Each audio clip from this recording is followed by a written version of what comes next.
The Deputy House Leader of the Federal House of Representatives, Comrade Peter Akpatason'S, has inspected some completed and ongoing infrastructural projects in Akoko-Edo local government area of Edo State, the constituency he represents at the National Assembly.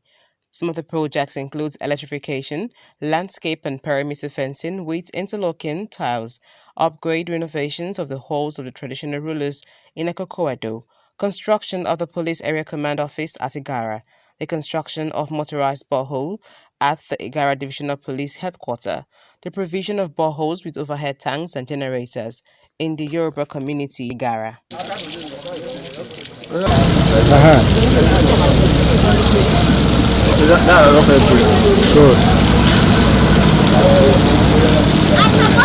Accompanied by community leaders and chieftains of the All Progressive Congress in the local government area, the lawmaker also inspects the construction of the 1 kilometer grading and drainage of Ozendi Lane, Ugbobo Quarters in Igara, the construction of 200 seats capacity event center in Ugbobo Quarters, among others. Honorable Akpatason commended the pace of work and mobilization of equipment to the various sites, but urged the contractors to ensure strict compliance with the stated timeline and complete the project on the due delivery date without compromising quality. Well, I've actually been getting feedbacks, from people on ground. I just came to ascertain that what I've been told about this project is exactly, what is on ground. I'm quite impressed with what I've seen, both in terms of quality of the job, the benefits that the people are deriving from the ones that have been completed, and the level of excitement and appreciation among our people. I'm so impressed about it. Well, they are right to ask for more.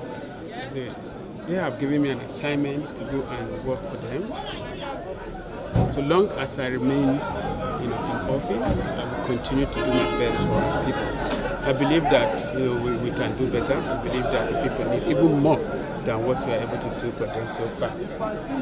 Community leaders, including Imam Kamil Bello, were full of praises of the lawmaker, with some crediting him as deserving of his Mr. Project, considering the scope and quality of his projects he has facilitated and delivered since emergence as a representative of the community.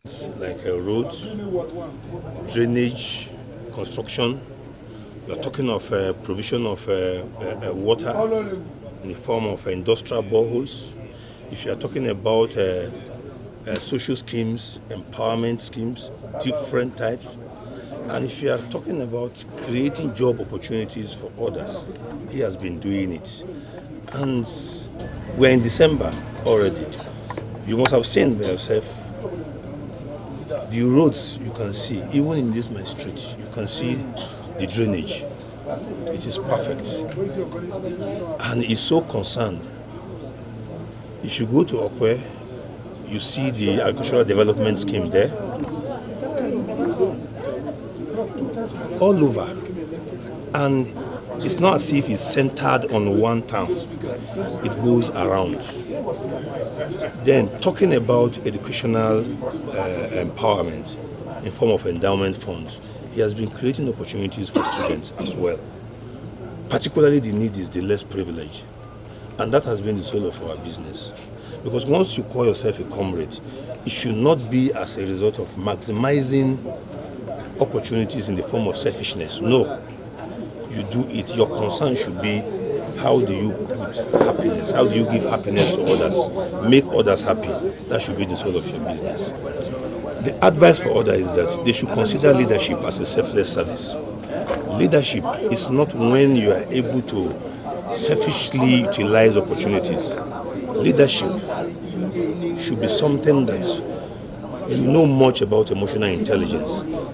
And emotional intelligence is anchored on selflessness. When you put yourself in the position of others, how are you managing the emotions of others? You are not in the National Assembly. Those people I'm leading, how are they feeling? Assuming I'm in their position, how do I feel? So he has that empathy. He's very empathetic. So based on that, others should copy from him. not to just think of themselves alone, think of others, that how can you put smiles in people's faces. That is the most paramount. Others commended his leadership style and his open-door policy. This, according to them, has helped them gain a firm understanding of the local needs of the people and how to provide wholesome solution that balances the concerns of all stakeholders involved, even in complex situations. Many took turns to narrate the impact of the projects facilitated by Hon Akpatason's on their well-being and income, describing some as near miraculous as they brought long-sought relief and significantly improved their living conditions. I saw a lot of things that I want to do for each community. And the man is a very nice man. He remembered every community in every area. He did a lot of borehole, road, schools, and many other things. Yes, we still pray that God will still remember to come back again, especially. This man is a good man. In fact, I don't know why some people are saying he's not trying. The man is trying. Last year, we have almost 200 or so again.